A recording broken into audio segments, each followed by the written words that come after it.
Ito po mga kapatid, let us open our Bible na po sa Malakay.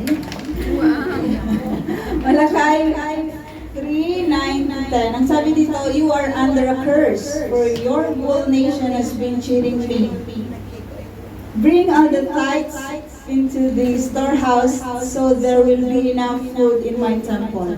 If you do, says the Lord of heaven's armies, I will open the windows of heaven for you. I will pour out a blessing so great you won't have enough room to take it in. Try it. Put me to the test. Your crops will be abundant, for I will guard them from insects and disease.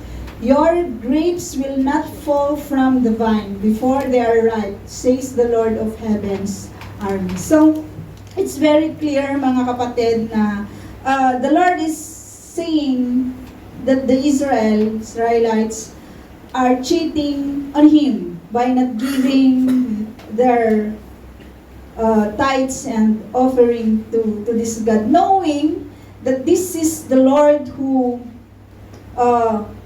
the owner of heaven and earth, na pinagmumulan, pinanggagalingan ng lahat ng ating pangangailangan. God is asking them na test me on this. Mga kapatid, it's all the time that the Lord is asking, thanks to this church, because last week, our 15th year, and still, we are testifying how faithful our God is by sustaining, providing, and enriching this church all the time. Within the span of 15 years, mga kapatid, we can testify na hindi po tayo pinabayaan ng Lord.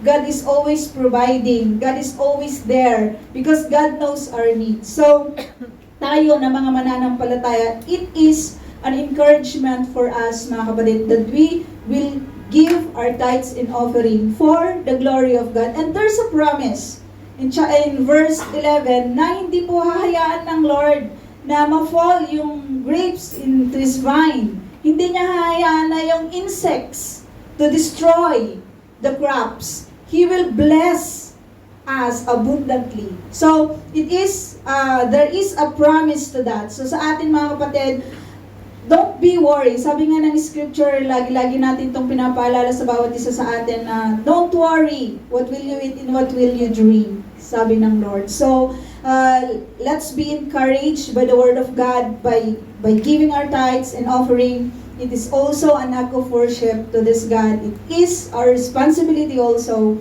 and it is commanded to us. So let us pray. Heavenly Father, we thank you so much, Lord, for your abundant blessing. We thank you for your promises, O God, na panananganan po namin in order for us to have this heart of giving, O God. Maraming salamat at patuloy niyo po kaming tinuturuan. Lagi-lagi namin ipinapanalangin ang bawat isa that you may bless, O Lord, our works, the source of income of each and every one, O God. May you teach us, Lord, all the time to be a giver in many ways, Panginoon, sa amin pong mga buhay. Lord, salamat sa mga blessing mo. I-bless mo po, Panginoon, ang aking mga kapatid so as their work, O God. In Jesus' name we pray, Amen.